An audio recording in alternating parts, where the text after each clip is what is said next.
Enfin, tout est en place pour faire cette vidéo. Générique.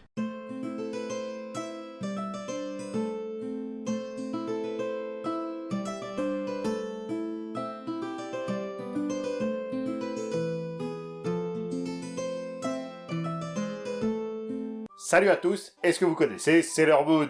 Un manga créé par Naoko Takeuchi. Ah, mais c'est pour ça l'intro sur la vidéo d'Amestris. Créé par Naoko Takeuchi en 1992. Un manga et un animé qui ont provoqué un énorme paradoxe lors de sa sortie et de sa diffusion dans le club Dorothée. Et par paradoxe, comprenez que aucun garçon ne regardait officiellement, mais que tous étaient amoureux de Sailor Mercury. Ce qui n'était pas ton cas? Non, moi je regardais, et je faisais partie de ceux qui savent que la meilleure c'est Sailor Jupiter. La preuve avec ce sondage. Bref, dans ce manga, on suit l'histoire de Sailor Moon et de ses 7 amies et guerrières, chacune sous la protection d'une planète de notre système solaire. Et l'histoire commence elle-même avant le manga, puisque 2 ans plus tôt, sa créatrice va d'abord imaginer Codename Sailor V, une nouvelle héroïne qui combat le crime en tenue d'écolière. Le projet est un succès, et même si l'apparition du manga a duré 6 ans, la Toei lui a demandé de remanier le concept pour en faire une équipe se battant au nom de la Lune. Mais Sailor V, on en parlera un peu plus tard. Et maintenant que j'ai fini les vidéos pour introduire l'univers de Sailor Moon, on va enfin parler de ses guerrières. Et on va commencer avec la princesse de la Lune.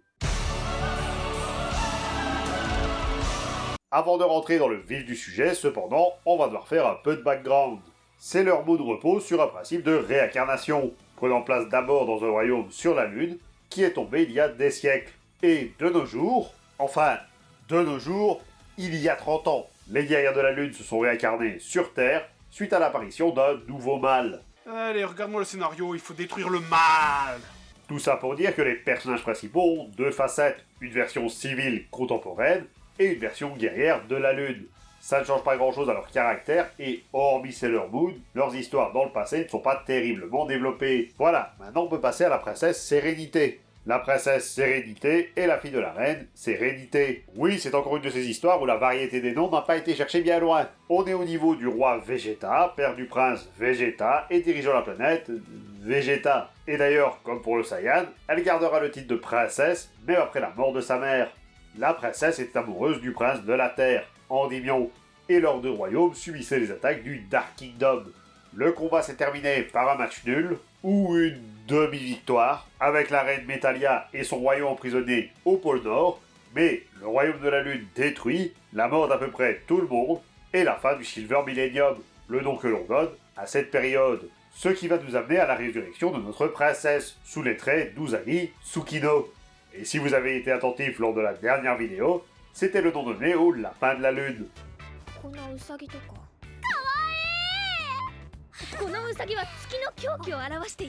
Voilà pourquoi son nom est Bunny dans la VF. Usagi, c'est une jeune fille immature, pas courageuse pour un sou, et dont les passions sont le jeu vidéo, les mangas et faire la sieste. Ce qui fait sans doute l'un des pires choix pour en faire une héroïne. Mais tout va changer lors de sa rencontre avec Luna, une chatte venant de la planète Mo. Alors, on se fout de la planète Mo dans l'histoire, c'était juste pour la citer, parce que le félin a vécu sur la Lune au service de la princesse Serenity, et a donc été chargé de retrouver les Sailor une fois réincarnés. Mais le Silver Millennium, ça a eu lieu pendant la préhistoire. C'était il y a genre 5000 ans. Comment le chat a survécu aussi longtemps? Oh, on s'en fout. Donc, comme on a dit, elle est à la recherche des Sailor et de la princesse. Et en voyant Usagi, elle se dit immédiatement qu'elle pourrait devenir Sailor Moon et l'aider à retrouver la princesse. Usagi ressemble à ça. La princesse ressemble à ça. Pas très physionomiste, la chatte. Tu pensais vraiment que mon aïeul avait la même gueule que moi? Donc, elle va lui remettre le prisme lunaire qui permet sa transformation. En fait, elle va avoir plusieurs objets qui vont permettre sa transformation au fil de la série. Mais concrètement, ils servent tous à devenir Sailor Moon avec plus ou moins d'attributs. De là, elle pourra affronter ses ennemis avec des attaques se basant soit sur la Lune,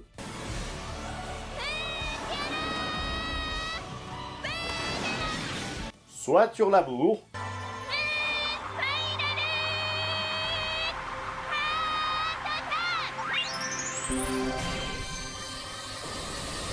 et parfois avec des noms curieux.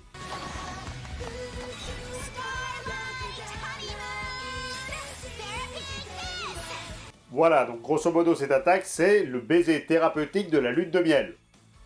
Lumière d'étoile.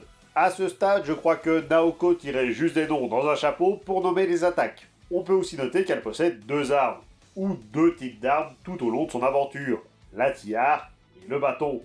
Même si ce dernier sert plus à invoquer ses attaques, plutôt que de vraiment se battre. En tout cas, elle finira par retrouver son bien-aimé, Endymion, ressuscité en Mamoru Shiba, et qui prend l'identité de l'homme masqué. Et c'est quoi ses pouvoirs à lui?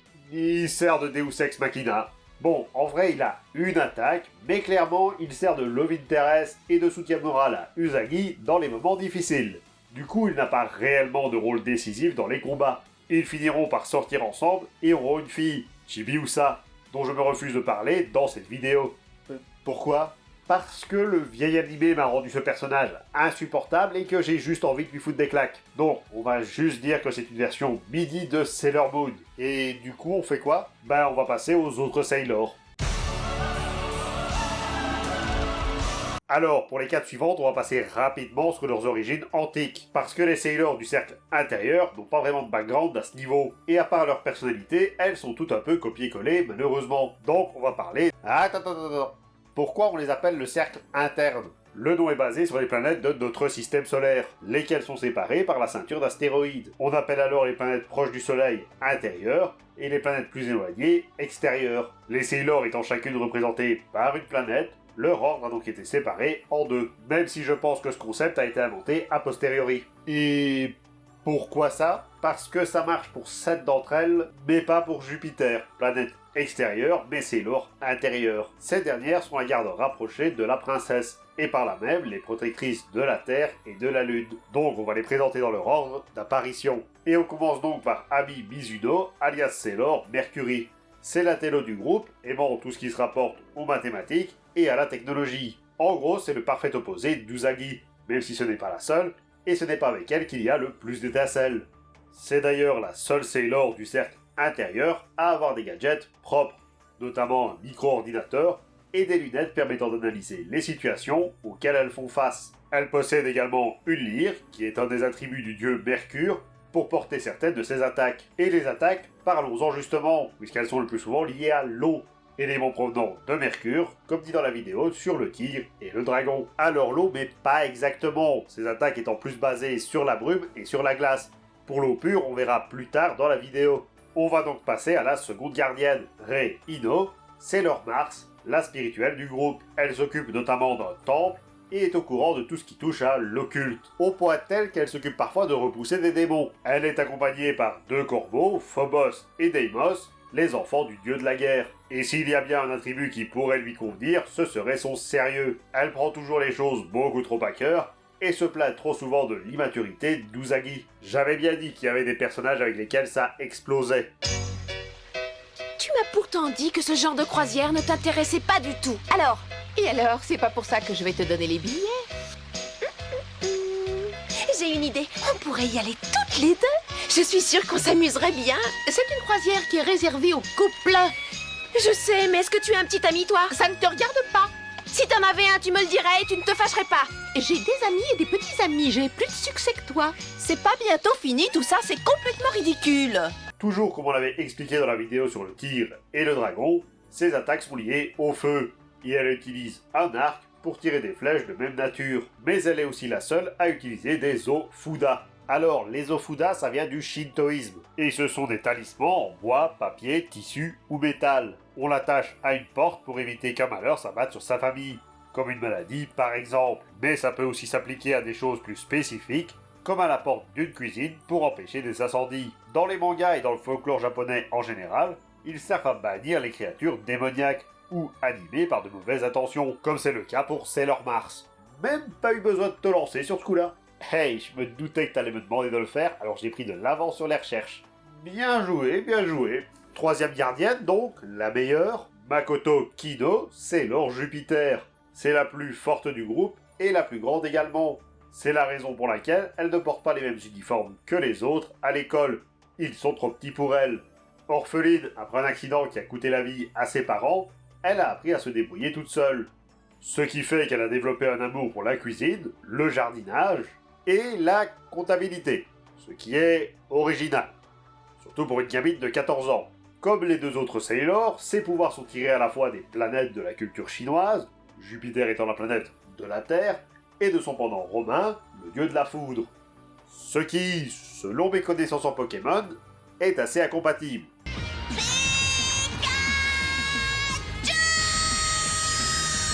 Cette fois, il a aucune chance.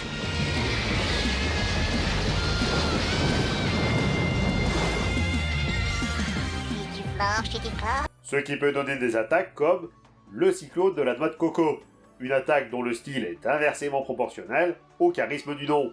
C'est aussi la seule qui n'a pas d'arme à proprement parler, puisque ce qui peut s'en rapprocher, c'est un paratonnerre qui sort de sa tiare, et avec laquelle elle invoque certaines de ses attaques. Et enfin, en dernier, on retrouve Minako Eino, Sailor Vénus, qui pour le coup possède un peu plus de background que les autres. Car si Sailor Moon était la première guerrière que l'on suit, Sailor Vénus était son modèle. Même si, à l'époque, elle portait le nom de Sailor V. Oui, Sailor Moon est une refonte de Codename Sailor V, mais surtout se passe plus ou moins dans le même univers. Elle est donc officiellement la première Sailor présente dans l'histoire, et reconnue comme étant possiblement la princesse Serenity. Malgré le fait, encore une fois, qu'elle ne ressemble pas à la princesse. Oui, mais en même temps, les blondes, elles se ressemblent toutes. Aino vient d'Angleterre, et comme pour Usagi, elle récupère ses pouvoirs grâce à une chatte provenant de la Lune, Artemis. Alors, non. Quoi, non? Elle récupère bien ses pouvoirs d'Artemis, mais Artemis, c'est un chat. ミナコ、君はもう十分一人で戦い抜いた。彼女たちを頼っても。アルテミス Attends, faut que je vérifie un truc. Nous avons 5 magnifiques guerrières. Foutu VF. Donc, avec ses nouveaux pouvoirs, elle va combattre le mal et très vite gagner en popularité, au point qu'on en développe des jeux vidéo. Mais elle va finir par retrouver la mémoire et comprendre sa véritable mission, protéger la réincarnation de la princesse, en attirant l'attention sur elle. Sauf que c'est toujours les autres Sailors qui se font attaquer et pas elle. Côté pouvoir, en tant que représentées par la planète de l'amour, elles sont bien entendu basées sur cet élément, pour autant que l'amour soit un élément. Lilou Dallas Multipass. En vérité, ces attaques sont basées sur la lumière, mais aucune n'utilise ce mot ou un dérivé dans son nom. Elle possède également non pas une, mais 2 armes, une chaîne et une épée. Maintenant que la liste des 4 Sailors a été établie, il reste un dernier aspect à mentionner. Chacune de ces Sailors a une valeur au nom de laquelle elle se bat. Sailor Moon a donc la justice, Mercure l'intelligence, Mars la passion, Jupiter le courage et Vénus la beauté. On va clairement le dire, il y en a une qui est vachement plus superficielle que les autres. Vous vous doutez bien que si j'ai parlé d'un cercle interne, c'est qu'il y a également un cercle externe de Sailor, aussi au nombre de 4. Bon, c'est un peu plus compliqué que ça, mais on y viendra quand on y viendra.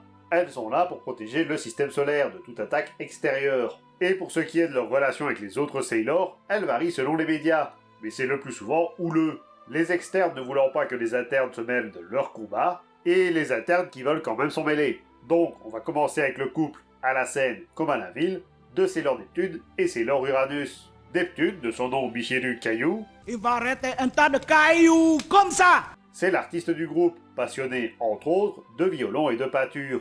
Elle est aussi reconnue comme étant très intelligente et surtout décrite comme la princesse idéale. Comme elle est liée à Neptune, ses attaques sont basées sur l'eau. Et ce coup-ci, la vraie eau liquide qui mouille. Comme on l'a dit, elle est en couple avec Haruka Tennu, Sailor Uranus. Haruka est ce qu'on appelle un personnage androgyne. D'ailleurs, les autres Sailors sont persuadés que c'est un homme durant une bonne partie de l'histoire, après son apparition. C'est d'ailleurs pour ça que les Sailors ne reconnaissent pas automatiquement les deux nouvelles. Parce que y en a une des deux qui est censée être un homme, alors qu'en fait, elles se ressemblent.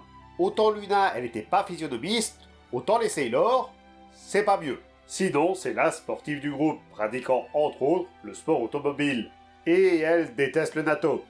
Désolé Louis-San. Il y en a certains qui adorent ça, enfin qui trouvent ça bon, et d'autres qui trouvent ça absolument immonde. Et je t'avoue qu'ils sont un peu plus nombreux. Tout à fait personnellement, j'adore ça. Pour ce qui est de ces attaques, alors elles sont censées être basées sur le ciel, Uranus étant le pendant romain d'Uranos, la personnification du ciel, mais dans les faits, elles sont plus souvent basées sur la Terre ou sur l'espace. Pour le coup, c'est moins dans la thématique des pouvoirs issus des mythes. Oui, et tu vas voir, on n'est pas au bout de nos surprises. La troisième Sailor, c'est Pluton, Setsuna Meiyu. Alors pour elle, c'est un peu plus compliqué, parce que c'est celle qui ne s'est pas réincarnée. Enfin, c'est encore plus compliqué que ça. Donc, c'est la même Sailor depuis le début. Elle a survécu à la destruction du Silver Millennium, parce qu'elle vit hors de l'espace et du temps. Ce qui fait que, du coup, c'est la plus vieille Sailor, et de loin. Je vais sur 1884 quand même. Et tout ce temps, elle a gardé la porte de l'espace et du temps, qui peut amener à n'importe quelle époque, en fonction des clés utilisées pour l'ouvrir. De par son âge, elle est aussi la plus sage et la plus posée de toutes. Donc vous allez me soutenir que vous avez 900 balais. Pas tout à fait. Son statut de gardienne fait que ce n'est pas non plus celle qui se bat le plus, même si ses attaques sont, bien entendu, liées au temps. Oui, je sais, mais patience. Maintenant, on peut passer à pourquoi c'est plus compliqué niveau réincarnation de Sailor Pluton. Les autres Sailors sont mortes durant le Silver Millennium. Pour se réincarner, on imagine, en bébé à notre époque. Sailor Pluton reste en vie jusqu'au 30e siècle, où elle se sacrifie pour sauver Chibiusa. Mais sa mort dans le futur va la faire se réincarner dans le présent, et directement à l'âge adulte. Non, moi je crois qu'il faut que vous arrêtiez d'essayer de dire des trucs. Chacune de ces 3 Sailors possède un talisman. Neptune a un miroir, Uranus une épée, et Pluton un orbe. La fonction de ces 3 talismans varie selon les versions. Dans le vieil animé, ils permettent d'invoquer le Saint Graal, pour booster les pouvoirs de Sailor Moon. Mais dans le manga, ils servent à invoquer la dernière Sailor, Saturne. Sailor Saturne, Otaru Tomoe, est un cas un peu à part, elle aussi. Elle est la plus puissante des Sailors, ce qui contraste avec son caractère plus timide et renfermé. Cette Sailor ne voit ses pouvoirs révélés qu'à l'activation des 3 talismans, comme on l'a dit. Et ce n'est arrivé qu'une fois dans l'histoire, à la fin du Silver Millennium, en détruisant directement le royaume sur la Lune.